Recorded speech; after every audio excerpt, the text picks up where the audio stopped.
Tout le mois de juillet et le mois d'août, on va s'amuser sérieusement. On va s'amuser à faire un film.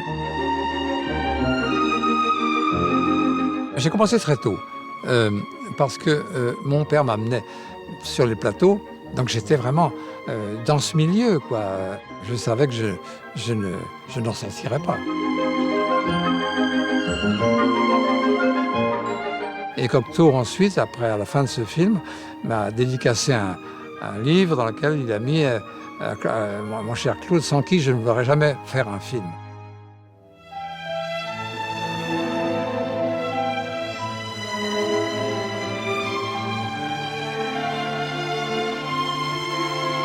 Le premier jour, Claude est arrivé en pleine forme dans son costume metteur en scène, la casquette, les poches pratiques, le scénario sous le bras.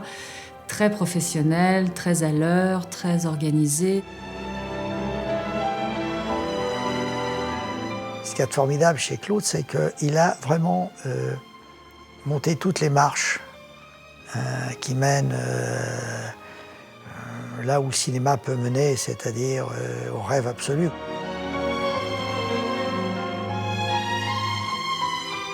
Il avait un sens de la musicalité extraordinaire. On voit d'ailleurs dans ce film sa tendresse, on voit son amour de la vie, on voit son amour pour les autres, sa gentillesse. Parfois, il y a sûrement des gens qui ont pris ça comme une faiblesse, pas du tout. C'était vraiment une vision du monde.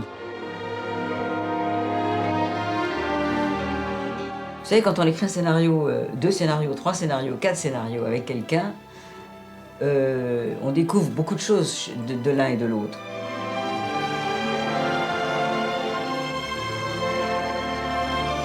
C'était le début d'une collaboration formidable, puisque c'est une collaboration qui n'a jamais cessé.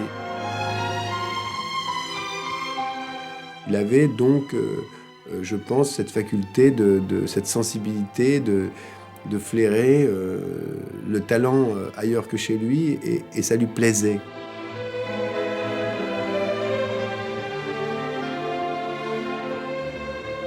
Cet homme qui a eu parmi les plus grands succès du cinéma français pendant toute sa vie et sa carrière, jamais vous l'entendiez se vanter, avoir un réflexe de fatuité ou de narcissisme.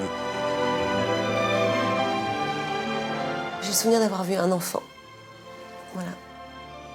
Un enfant à qui on donnait les moyens de faire du cinéma.